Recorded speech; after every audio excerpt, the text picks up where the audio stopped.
大家好，我係添 Sir， 今次會帶大家去好靚嘅石板潭，又名加龍潭。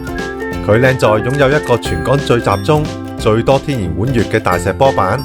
想知點去，就跟住我行啦。睇之前記得撳著個鐘仔同訂閱喎。路線將會由近鹿頸嘅南涌行到去大美督，中間有兩個主要嘅景點。第一個係石板潭，第二個係尤德亭。中途嘅主要路線係環七古道，會經過3條橋，係昔日村民嘅必經之路，分別係橋山橋、環山腳北橋同環山腳南橋。最後去到春風亭落山，再行到去大美督完結。全程大約係10.5公里，路線平緩。上落波幅唔大，林蔭又多，又唔使上高山。10公里好似好多，但其實係好易行嘅，係喺炎熱天氣之中比較清涼嘅路線。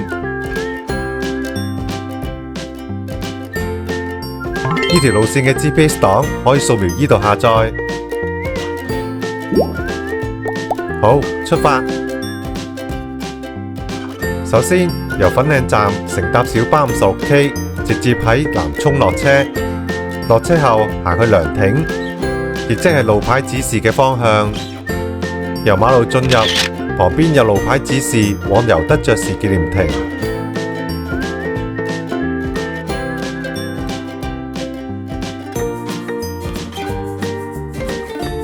沿寬闊嘅馬路一直行，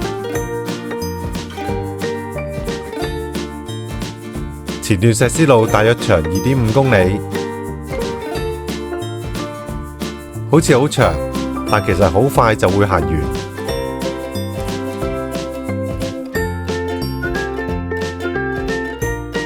唔使理會第一個分岔路口，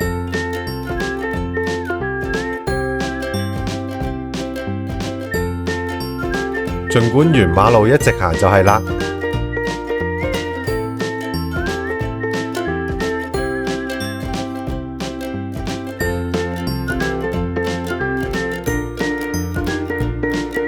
直行到南涌亭，旁邊有公廁。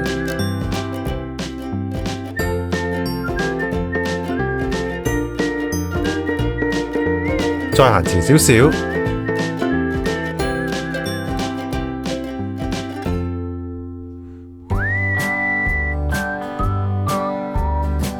右邊就係南涌郊遊徑嘅入口，我前往龜頭嶺。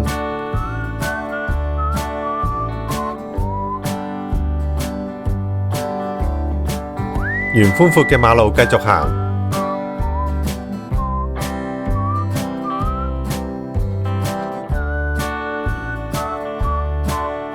去到彷彿馬路嘅盡頭，會見到一條小堤壩，位置係平南石澗。平加石澗要靠左繼續行。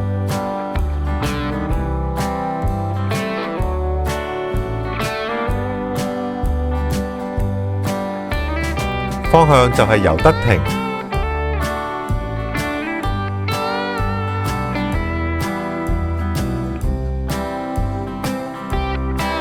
冇耐會見到衛奕信徑嘅大石碑，亦即係衛奕信徑第10段嘅終點，而第10段嘅起點係喺八仙嶺嘅仙姑峰。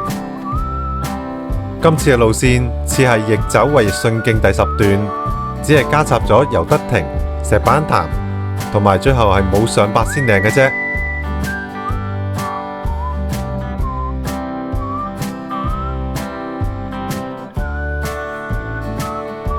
其實全程嘅景觀都唔多㗎，但由於係官方山徑，路口都有路牌，而喺衛奕信徑就每500米都會有標距柱。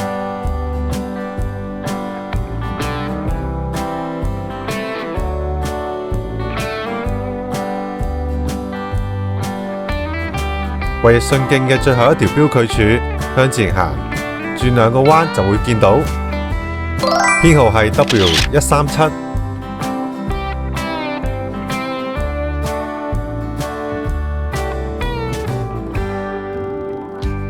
第一個景點石板潭就喺分岔路口落去，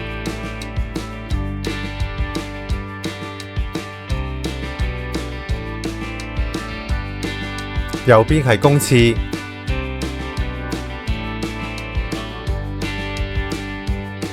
從左邊揾路落石板潭，方徑係好明顯嘅。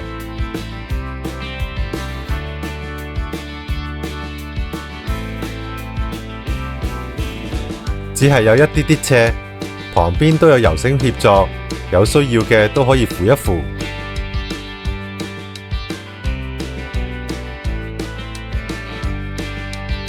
行大約2分鐘，見到危險警告牌後靠左，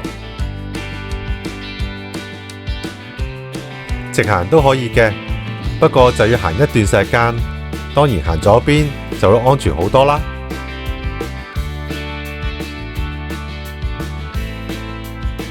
然後下降到平加石澗，落到平加石澗後靠左落2步之後就會見到下方嘅石板潭。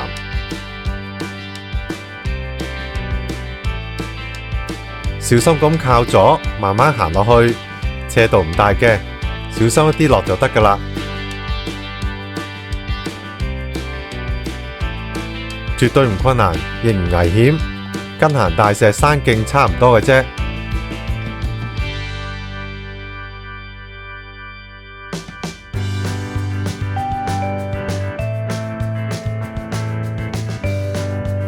落到底就係欣賞石板潭嘅最佳位置。行山人士可以視乎水流湍急嘅情況，行近大石板睇天然滿月。水流急嘅時候，大石波板會變成一條瀑布，但就唔太睇到滿月啦。滿月有大有細，有深有淺，由底部至到頂部都有無數個，大自然嘅創造真係奇妙。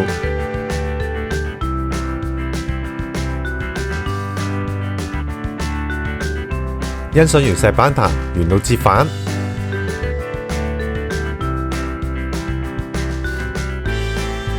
先回去落山嘅位置，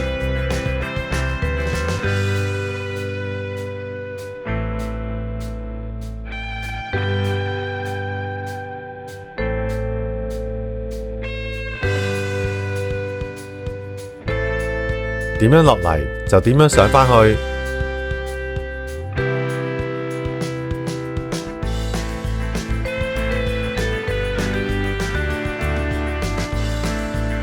落到就一定上到㗎喇，因為上係易過落嘅。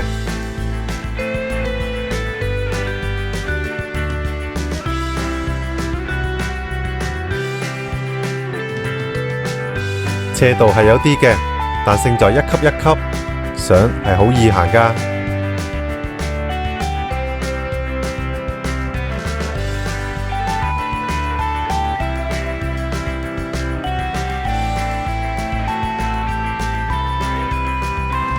幾分鐘就行返上去啦。回到公廁嘅位置，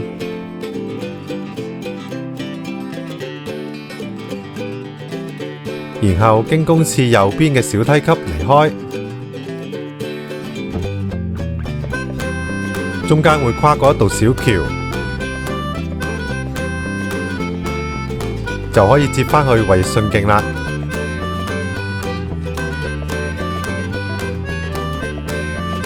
之後繼續沿衛順徑上山，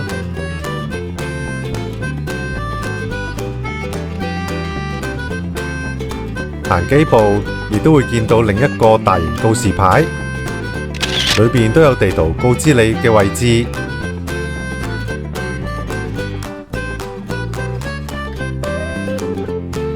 離開石板潭之後嘅石屎路段大約係900米。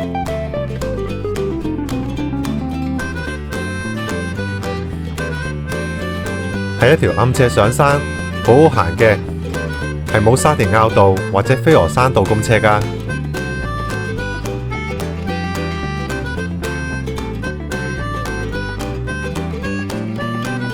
一路上都會見到衛信徑嘅標距柱，將會由 W137 行到去 W127，先至離開衛信徑。最後行多2公里嘅教育徑就會完全離開山徑，接回馬路。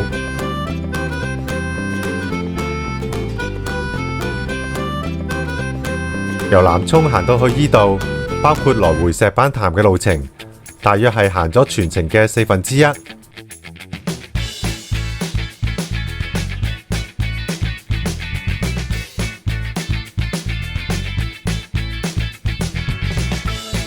喺直升機坪嘅路口再行前多少少，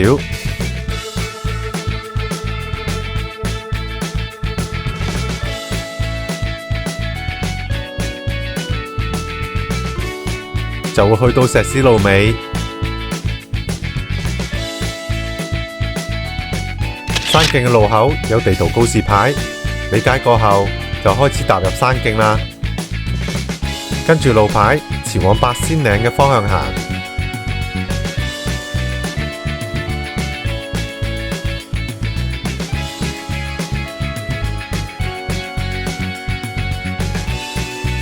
唔使2分鐘，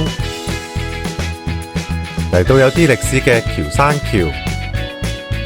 僑山係指昔日四川嘅僑山小學，不過僑山橋已非當日嘅模樣啦。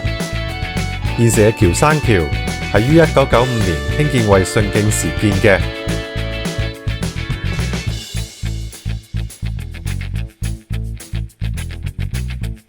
經僑山橋越過平加石澗，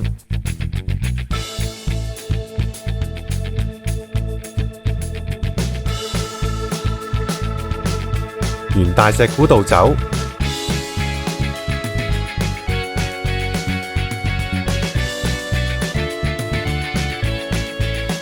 一路直行，小心咁留意正面嘅方徑。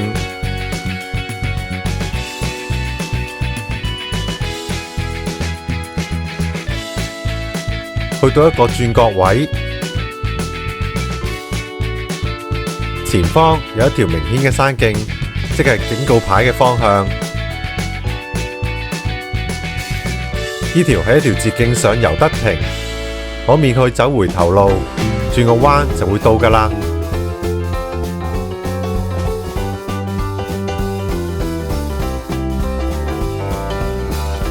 條路係好明顯嘅，已經係全程草叢最密嘅路㗎喇。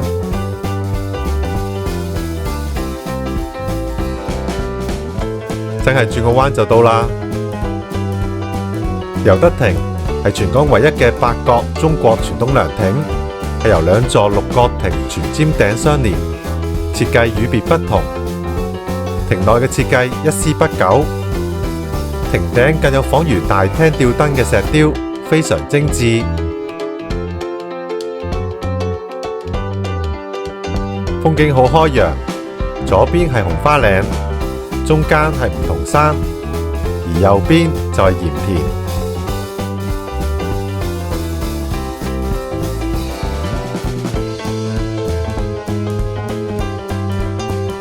尤德亭旁亦建有一個觀景台，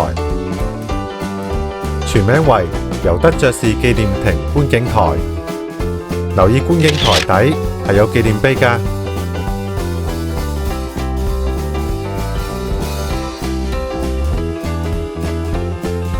從尤德亭嘅另一邊離開，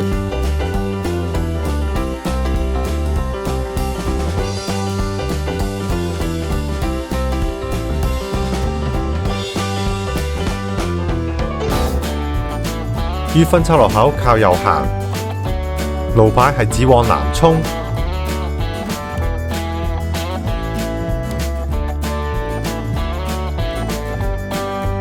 2步之後嚟到另一個分岔路口，左轉去七木橋，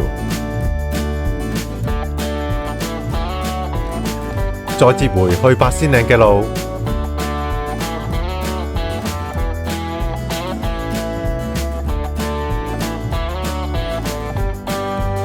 經過墓地之後，就會見到標距柱 W135，然後直行就得。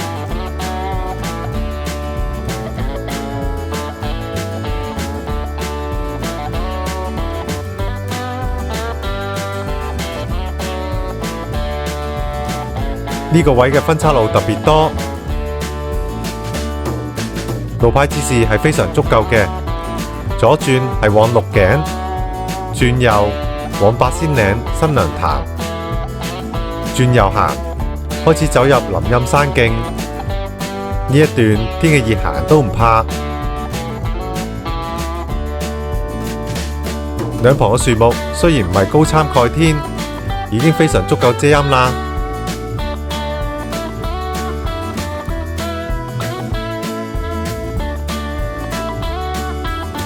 沿路都係大石砌成嘅古道，唔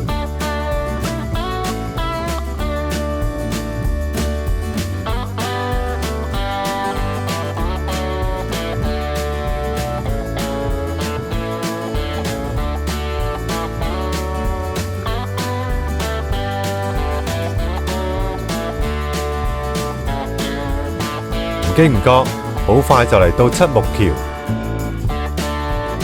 仔細一睇，附近有好多村落遺跡，整個荒廢咗嘅下七木橋已被叢林所淹沒。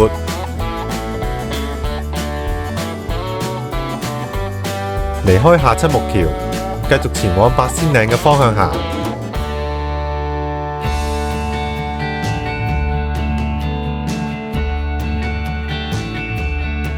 村與村之間可以話係一條平路，完全冇波幅咁嘅。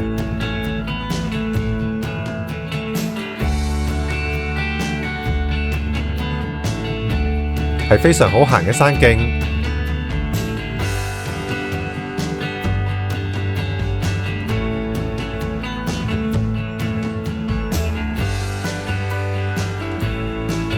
之後嘅10分鐘路程都係大同小異嘅古道山徑。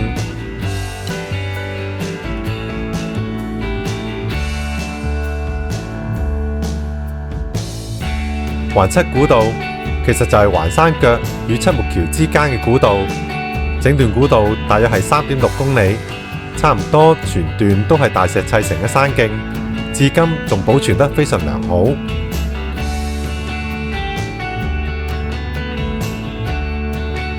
古道嘅林蔭量非常高，故此基本上都係冇咩開揚景觀嘅。若想有好靚嘅海景、山景，就唔好選擇行環七古道啦。不過話雖如此，當天嘅炎熱嘅時候，呢條林蔭古道係寶嚟㗎。以風景嚟講，的而且確係單調咗一啲，但勝在行得舒服嘛，空氣又好。試問炎夏又點能夠喺烈日當空行10多公里呢？但行環七古道就可以啦。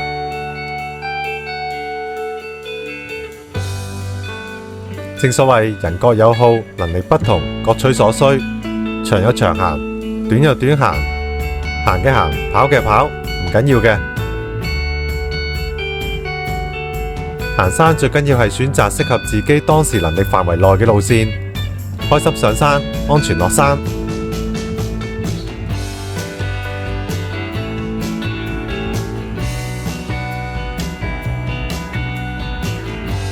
嚟到另一個分岔路口，亦即標記柱 W133 嘅位置，往右嘅大石階梯係官方徑去黃嶺，繼續保持前往八仙嶺嘅方向行，唔好靠右上梯級，直行就係啦。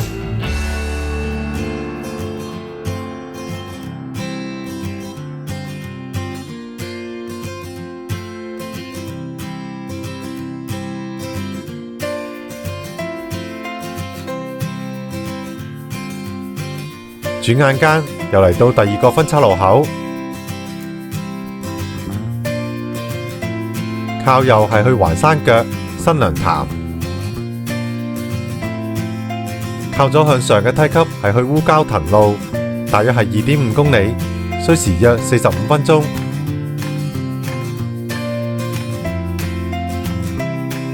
路線係靠右直行，係平坦嘅山徑嚟嘅。下一個景點係環山腳北橋，喺呢度要行多800米先至會到。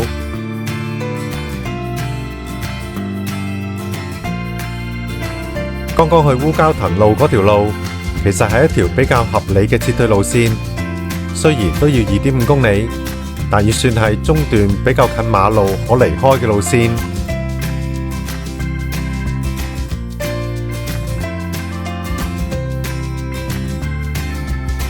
又或者秋季紅葉期間，可以沿呢條路落去，就可以去到九淡遭欣賞紅葉啦。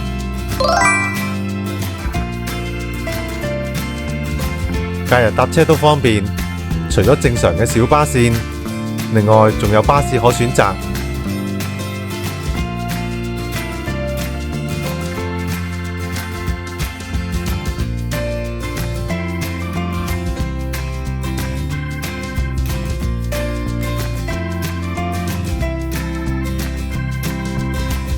經過標距柱 W132 之後，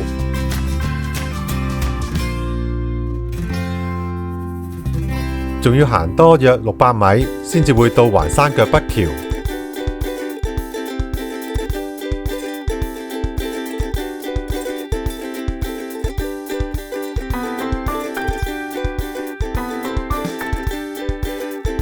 因為山徑真係好平緩，即使慢慢行，都唔使5分鐘就會到㗎喇。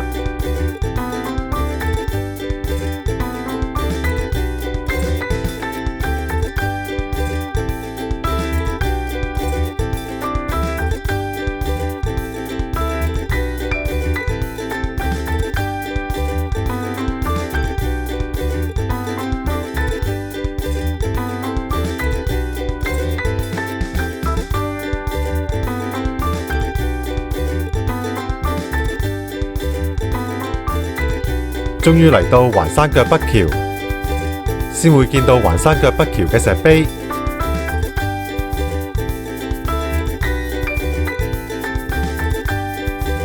橋身只係好短，冇咩特別，於是隨即跨橋到對面。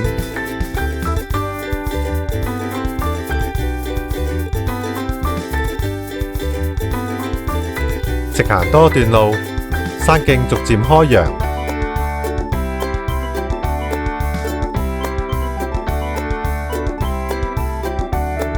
從樹木嘅罅隙中，可睇到四周嘅山景。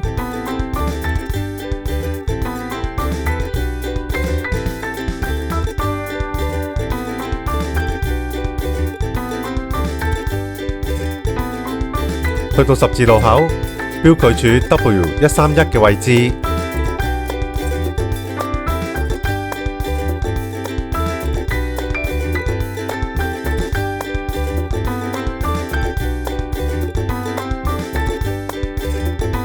轉右係方徑去黃嶺，可接返上剛剛官方徑上黃嶺嘅路線。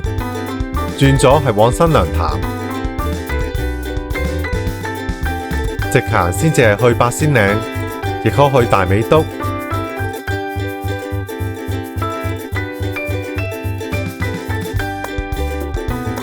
又講講剛剛落新娘潭嗰條路，大約係1.3公里。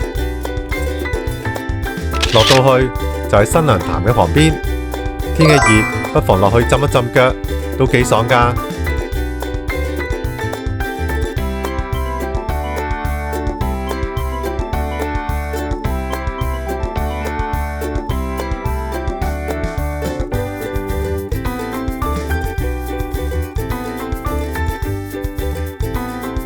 繼續係好靚嘅古道。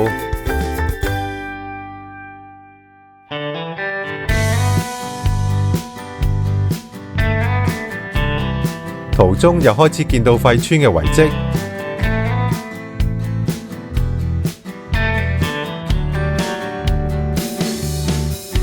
沿路左邊都係。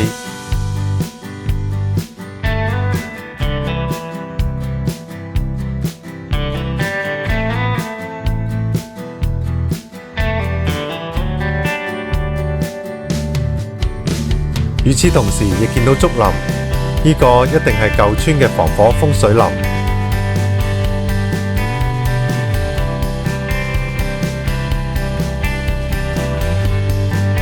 前方嘅一道大石橋，就係環山腳南橋。橋身係彎曲嘅，個長度就比北橋長約1倍。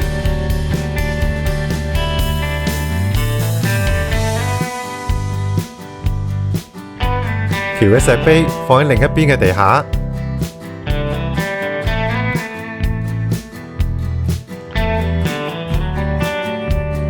轉眼間就嚟到環山腳上村。能唔能夠想像到呢度曾經係一條舊村落呢？標距處嚟到 W130， 即係衛順徑段大約只係餘下 1.5 公里。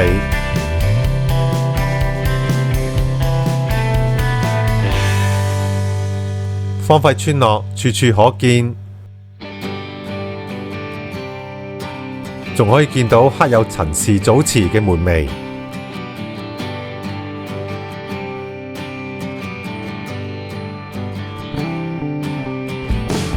細心觀察，村落嘅範圍都幾大㗎。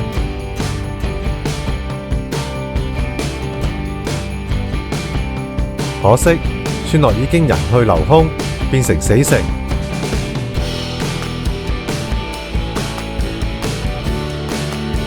唯一冇變嘅，可能係附近嘅石澗水源依然長流不息。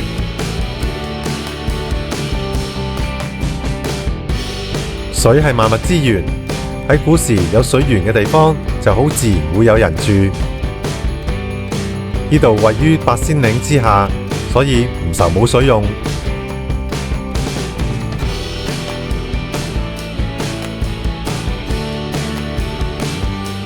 跟住要攞一段梯級，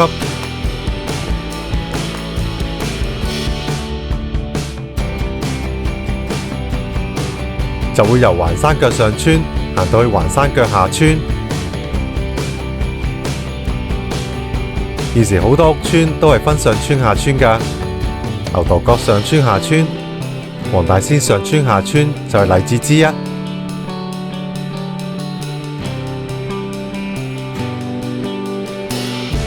跨過一條小溪流之後，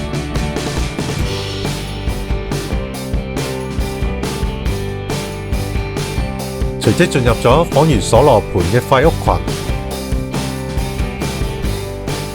不過所羅盤仍然有人住，呢度就鬼影都冇啦。呢一度就係環山腳下村嘅遺址，係環七古道之中比較集中嘅廢屋群。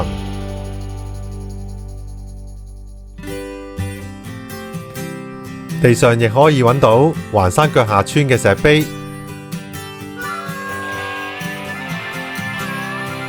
呢一啲墓碑型嘅石碑喺呢區非常常見，例如剛剛經過嘅多個路牌，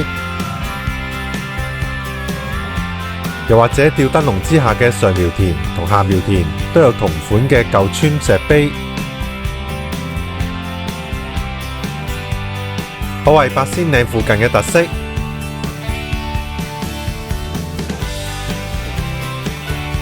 去到標距處 W129，就正式離開失落嘅村落。冇耐就接上八仙嶺自然教育徑，環七古道亦就此完結啦。左右兩端都係教育徑，左邊往新娘潭，右邊往大美督。喺呢度介紹一下網站內嘅定位功能。只要去到 teamhiking.com， 打開呢條路線嘅地圖，再按定位，就會顯示你嘅位置。喺呢度當然係轉右往大美督啦，同衛順徑嘅方向一樣。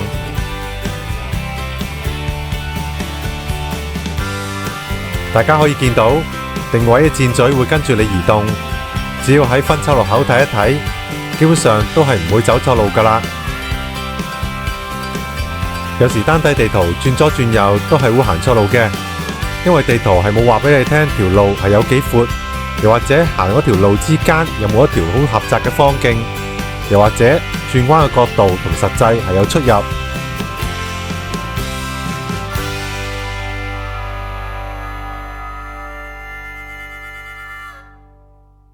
過只要打開地圖行幾步，有冇行錯就一目了然啦。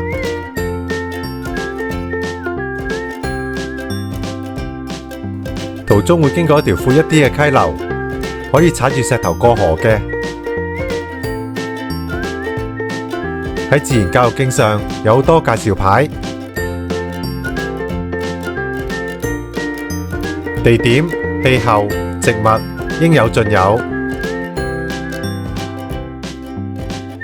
喺呢條路線就唔詳細介紹啦。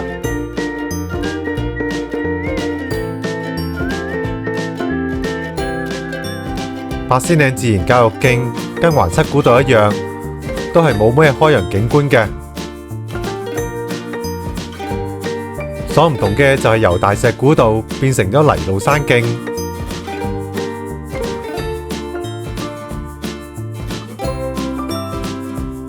不過都有一段向上嘅梯級，但就唔長嘅，而且每一級都唔高，行起上嚟都好舒服㗎。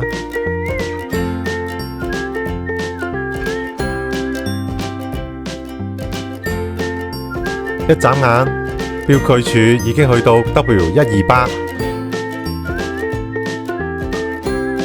仲記唔記得呢條路線係會行到去衛信徑 W127 呢？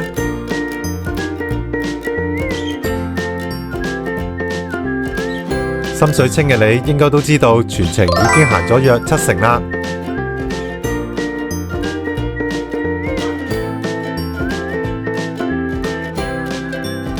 而家行呢一段係全程最後嘅一段上坡，大約係要攀升多30米。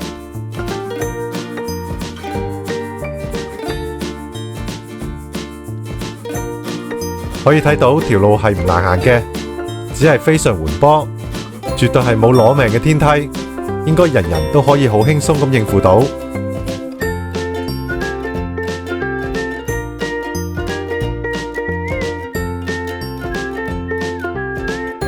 城門水塘嘅泮塘徑都係約10公里嘅路程，其實難度同呢條係差唔多嘅。一條係寬闊嘅石屎路，一條係古道同泥路山徑。呢條路線嘅難度只係比泮塘徑多一啲啲嘅啫，可以放心咁行啦，真係堅易行㗎。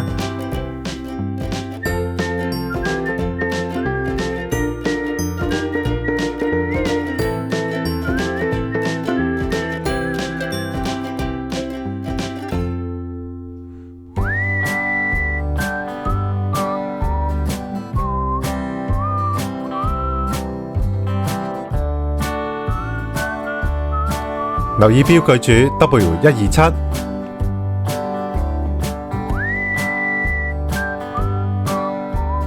跟住你會發現條路已經開始唔經唔覺向下走啦。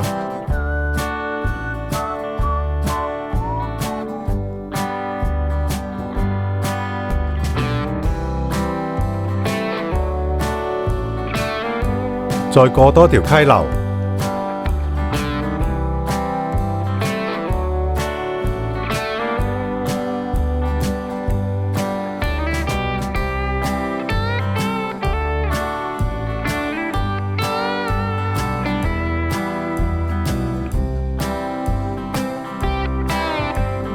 就嚟到一個好重要嘅分岔路口，同時亦都喺呢度離開衛信徑。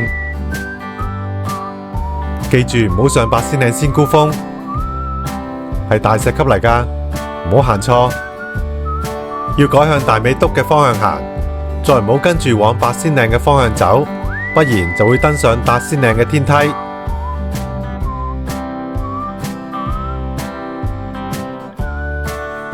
沿山徑繼續落山，部分係平坦嘅山徑，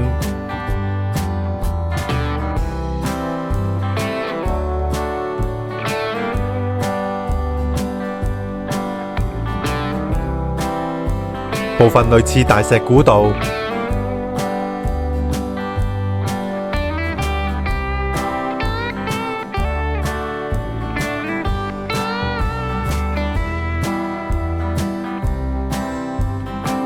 若果曾經上過八仙嶺嘅，呢一段都應該唔會陌生啦，只不過可能係倒轉嚟行。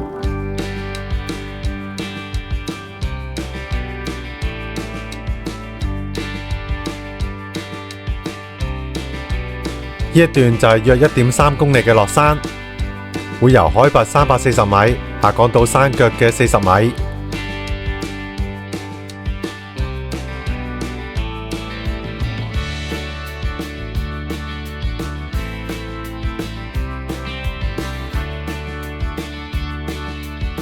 落山嘅途中係有風景睇㗎，風景以開揚道可以望到船灣淡水湖。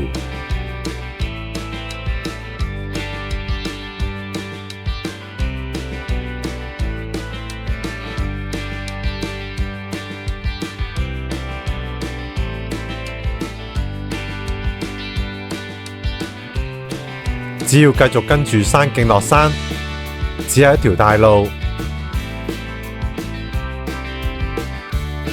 再次強調，全程都係官方山徑嚟㗎，除咗石板潭一段之外，全部都係大路，路口均有路牌。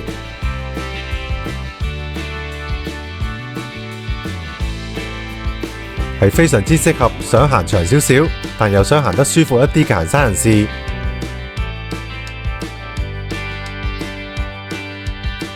有一點要注意，如果真係想行得舒服一啲嘅，就千萬唔好倒轉行，因為由大美督行去南涌係斜一啲嘅。睇一睇等高線嘅攀升速度就會知道，由南涌去大美督係升得慢一啲嘅，由大美督去南涌係升得急好多㗎，車道係完全唔同。倒轉行嘅話，難度就會多半升啦。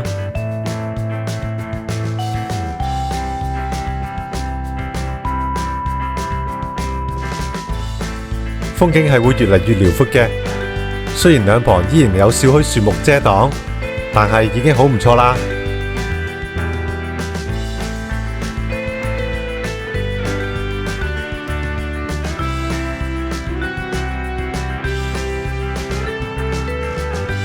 慢慢落啦，離山腳已經唔遠啦。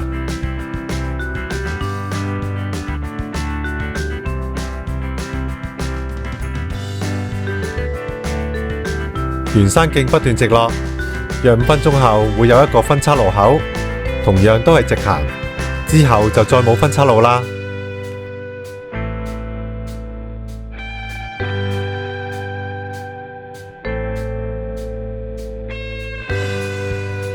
唔好忘記呢條係自然教育徑，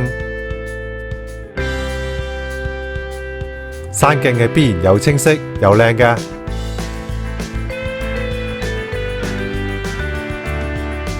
落山嘅梯級係唔急嘅，闊度同斜度都非常合理。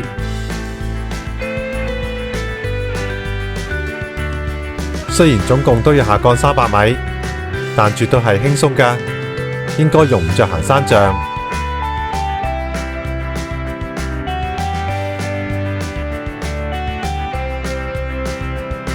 去到最後一個分岔路口，轉咗係落新娘潭路嘅捷徑。但由於搭車唔係咁方便，所以9成9都唔會行嗰邊落嘅。理所當然係靠右直行去大美督搭車走。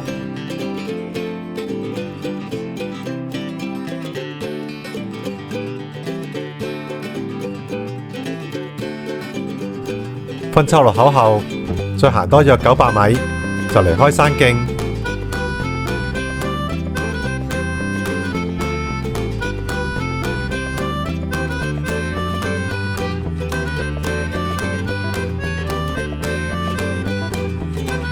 沿路不斷落，不斷落。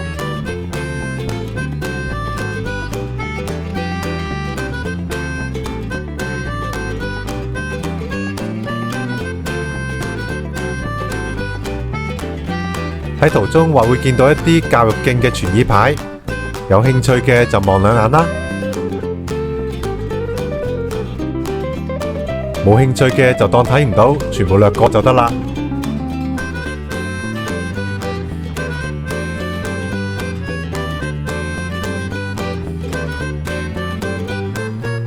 呢個位置距離春風亭大約係10分鐘嘅路程，話長唔長，話短亦唔短。近山腳特別多欄杆，仲記得有幾個位置係曾經有山泥傾瀉嘅。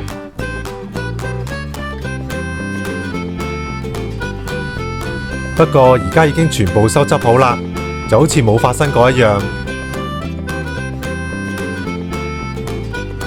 無論如何，順帶咗一個溫馨提示：如果落大雨，就千萬唔好行山啦，尤其係呢一段嘅路線。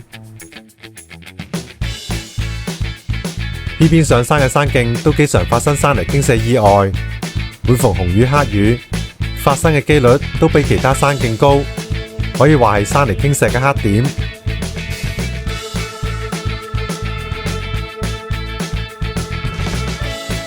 有時落雨大一啲，山徑都會變成泥水河流，有如涉澗。應該大部分人都唔想變成泥鴨㗎。山常在，都係改日好天再行嘅好。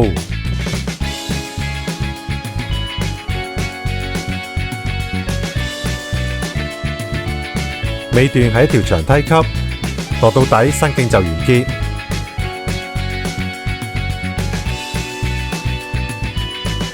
不斷落，不斷落，唔使急，慢慢落。轉眼間就會嚟到春風亭。春風亭旁邊有一個觀景台，可眺望遠至大霧山，風景都唔錯㗎。不過，其實春風亭係為咗紀念兩位奮不顧身嘅英勇老師而建嘅，當中有住一段可歌可泣嘅歷史。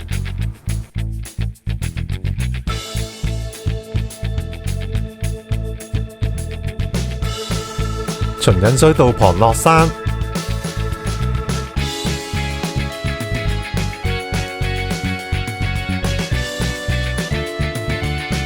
落到底就隨即離開八仙嶺自然教育徑。路口嘅地圖都係教育徑嘅路線。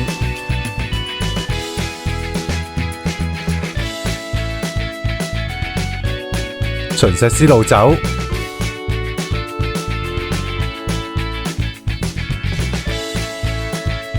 之後沿新娘潭路繼續落山，行咗700米就到大美督嘅巴士總站啦。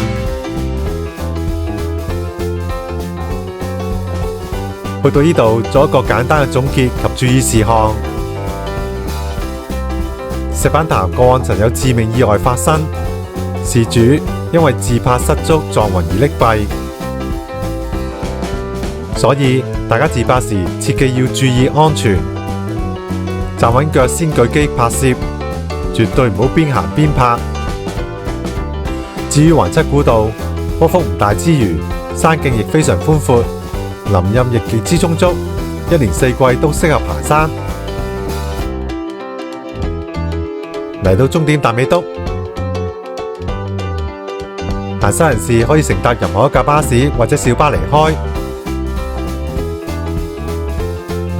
有時間嘅話，不妨行一行只有1公里嘅大美督交流徑。觀景台嘅景觀好靚㗎，可以正面望到八仙嶺。今次咁開心愉快嘅旅程又嚟到呢度，希望大家都可以繼續開心上山，安全落山啦！鍾意我 channel 嘅朋友記得 subscribe 同 like 啊！